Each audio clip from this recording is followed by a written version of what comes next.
Кірешуран ауыл жерлігінде быйыл узара солым ақшасының 89% жиылған. Тошилғада су башнясының будкасына ремонт бара, урамнарына тегізлейлер. Қойынсызда урам юлын ремонтлайлар. Тошуранда су тұрбаларын олыштыру ямау бара. Су тұрбалары вата тұрған чөкіш сатып алдық. Тошилға зиратына төзеліш материалы қойтарылды, дейді жерлік башлығы Радик Сафиуллин. Озған атнада Мубия ұйышмасы Тошилға су башнясының будкасын башлады. Шушы күндерде урамнарны грейдирование үткәрү һәм Кайынсазда урам юлын ремонтлау булачак. Ташуранда су турбасын алыштыра башладылар һәм 2 тишелгән урынны ямаячаклар. Жерлікте бір проблема кимеген, янгын сөндіру машинасы булдырылган. Машина өчен Бәхтияр Сәидов жауаплы, ярдәмчесе Тахир Муминов.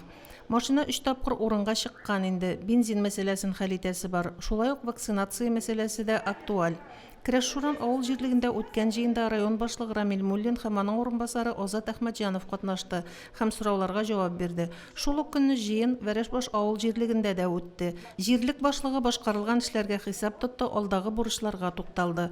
Мөнирә Арысланова, Динар Минхаҗев, Муслим телевидениесе.